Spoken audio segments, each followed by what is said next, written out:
మీకు ఫోన్ చేస్తున్నారు.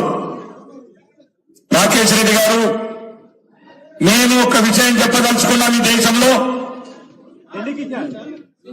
ఏంటండి అని అడిగితే, కరోనా వ్యాక్సిన్ తయారు చేసేటప్పుడు నరేంద్ర మోడీ గారు భారతదేశంలో సైంటిస్టులందరినీ కూర్చోబెట్టి దేశమే షడా కుప్పలైతుంటే ఈ దేశం ఎందుకు, మన సైన్స్ ఎందుకు, మన ధర్మం ఎందుకు అన్నప్పుడు సైంటిస్టులంతా కండిషన్ పెట్టారట. సార్ మీరేమన్నా చెప్పండి, మేము ఈ వ్యాక్సిన్ మాత్రం కాంగ్రెస్ వాళ్ళకి ఇస్తే ఒప్పుకోమని చెప్పారట.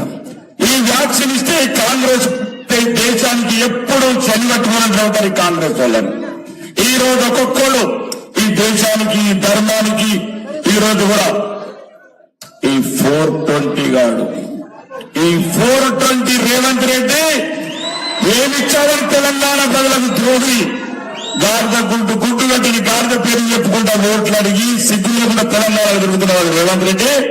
ఒకవేళ నువ్వు దక్షిణ తెలంగాణ బిడ్డలు అయితే, నీకు దమ్ముంటే ఒక్కసారి అల్లా మీద ఓటు పెట్టు బిడ్డ, ఒక్కసారి అల్లా మీద పెట్టు బిడ్డ.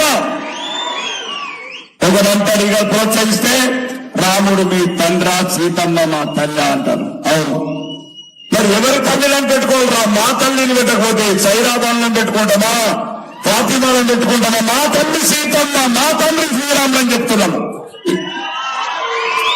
దయచేసి ఒక్కసారి చెప్తున్నా, అభివృద్ధి గురించి అందరూ చెప్తారు, ధర్మం గురించి కూడా చెప్పాలి. ఈ కాంగ్రెస్ పార్టీ నేను ఒక్కసారి చెప్తున్నా, ఇందిరాగాంధీ హిందువులు చేసుకోలేదు, రాజీవ్ గాంధీ హిందువులు చేసుకోలేదు, ప్రియాంక గాంధీ హిందువులు చేసుకోలేదు. నరనరాల విషము నింపుకున్న కుటుంబం, నరనరాల విషము నింపుకున్న కుటుంబం ఈ దేశ ద్రోహుల పార్టీ, ఈ ధర్మానికి ద్రోహం చేసే పార్టీ. నా మాట నిజమైతే ఇక్కడనే ఈ తెలంగాణలో పెట్టుకుంటే ఇక్కడ. కాబట్టి దయచేసి మన దేశం వారి పౌరులు పౌరత్వం తీసుకొని, పౌరసత్వం తీసుకొని, ట్రాన్స్పోర్ట్ తీసుకొని ఈ దేశంలో ఈరోజు హిందువులను పెంచడానికి కుట్రలు చేస్తున్న కాంగ్రెస్ నాయకులు, ఎక్కడి రక్తం, ఏ దేశం రక్తం, ఇతని రక్తం ఇంజ రక్తం ఎట్లవుతుంది చెప్పండి. రాజు ఒక్కడన్నా ఇతని రక్తం ఇంజ రక్తం ఎప్పుడైంది? రక్తం రక్తమే, చచ్చిన రక్తం మన రక్తం, భారత మాత రక్తం, భారత మాత రక్తం. అదే నరేంద్ర మోడీ ఈ రోజు ఈ దేశానికి రక్ష. దయచేసి చెప్తున్నా, ఒకసారి ఆ ద్రోహుల చేతుల మళ్ళీ పెడితే మళ్ళా 50 సంవత్సరాలు ఇంకా పోతాం. ఈ రోజు అంటాడు ఒక్కడు, చెప్పడానికి చాలా ఉంది కొడుకున్నారు. ఒక్కొక్కరి సంగతి జూన్ 4 తర్వాత చూస్తాం. ఈ సంగతి జూన్ 4 చూస్తాం. ఇవాడులో ఒకడున్నాడు 420 ముఖ్యమంత్రి ఉన్నాడు. ఇంకా మాటలు పెద్ద పెద్ద మాట్లాడతాడు. ఉన్నది ఇంకా ఎక్కడ గుళ్ళు దేవుడు ఉన్నాడు. గుళ్ళ దేవుడు ఎందుకు పెట్టలేదు? మీ అర్థంలో టెన్షన్ ఎందుకు పెట్టిర్రా? దమ్మున నా కొడుకులారా చెప్పగా, దేవుడు గుడి లోపల ఉంటే నేను ఎందుకు మా బాధలు? దేవుడు మీరు గుళ్ళు ఇస్తే మేము ఎందుకు వస్తామో రాజకీయాలకు? టెన్షన్ నుంచే నా కొడుకులు 60 ఏళ్ళు ఆ అవతార పురుషుడు, కలియుగ దైవము, విశ్వ నాయకుడు నరేంద్ర మోడీ సుప్రీంకోర్టుకు వెళ్ళి వేడుకొని కోరుకుని శ్రీరామ అన్నారు.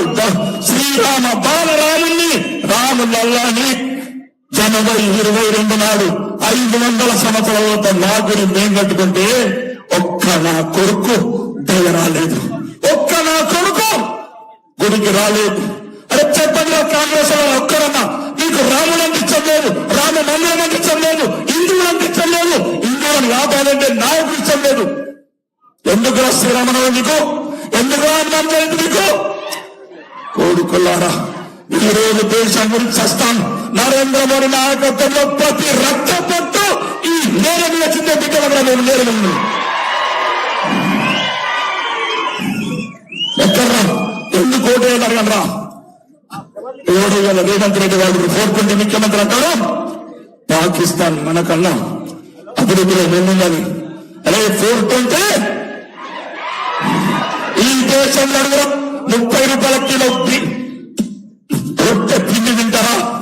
30 रुपए का आटा खाते हैं, पाकिस्तान जाके 300 रुपए का आटा खाते हैं. पूछो तुम्हारा सब मुसलमानों को पूछो क्यों खाते? రూపాయల గోధుమ పిండి పాకిస్తాన్కి వెళ్ళి 300 కిలో తింటారా? 30 రూపాయల భారతదేశం తింటారా? 300 రూపాయల పాకిస్తాన్ వేసుకుంటారా? 100 రూపాయల పెట్రోల్ ఇండియాలో వేసుకుంటారా? 400 రూపాయల పెట్రోల్ వేసుకుంటారా? అరే దొంగ, ఓటుకు నోటు దొంగ, ఎన్నో మోసం, ఓటుకు నోటు దొంగ. సర్జికల్ స్ట్రైక్, ఒక్క సైనికుల గురించి 103 బ్రహ్మోత్సవం ఎక్కి పెట్టిన నాయకత్వంలో దిగిన అడుగుల అమృతపరచండి. కొడుకులారా సభ్యులను చంపినట్టు సైనికులను రోజుకోవాలని చంపారు. మీరు సోమలేని నాయకత్వం, చక్కని నాయకత్వం దిగినంటే రోజుకు 100 మంది సైనికులను, మన బిడ్డలని, మనకు కావలి కాసిన బిడ్డలని రోజుకు 100 నిలబెట్టి పంపితే మాతడు రాని ప్రధానమంత్రి, రిమోట్ కంట్రోల్ నాయకురాలు ఒక్కనాడు స్పందించారు. ఒక్కటి చెప్తున్నా, ఎందుకు వేయాలా? అభినందన్ తల్లినడుగుండా, అభినందన్ తల్లినడుగుండా. భారతీయ జనతా పార్టీ కోటి 2008లో ఒక్కసారి ఆలోచించండి. రామ భక్తులు అడగండి, మీరు దేశం జీవించిన పార్టీ తాతవి, దేశం అమ్మిన పాట అన్ని ఇందిరం, దేశం ముక్కలు నేరుగా తిరుగుతున్నారు కత్తులు పట్టుకొని. రాహుల్ గాంధీ అనుకుంటున్నారు వచ్చి కాంగ్రెస్ వాళ్ళు ఒక్క 2 రాష్ట్రాలు కొడుక హిందువులను అవమానించి, హిందువులని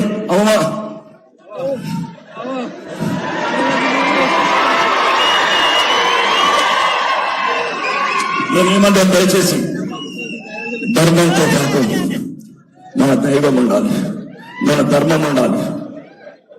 ఈ ఎన్నికలు మీరు ఆశామాచిగా తీసుకోండి.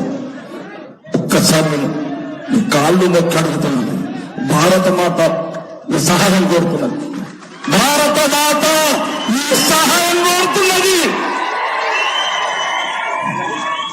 అరవింద్ ఎంపీ, రాకేష్ రెడ్డి ఎమ్మెల్యే కాదు, కొడుకులు కాంగ్రెస్ వాళ్ళు కడుపుల కత్తులు పెట్టుకొని తిరుగుతున్నారు. దయచేసి ఒక్కసారి చెప్తున్నా, అరే చిదంబరం సిగ్గు లేదురా, 75 ఏళ్ళు వచ్చినాయి. హోంశాఖ మంత్రి చేసావు, ఆర్థిక శాఖ మంత్రి చేసావు, 6 సార్లు ఎంపాను. 37 ఆర్టికల్ తీసేస్తాడు వాడు.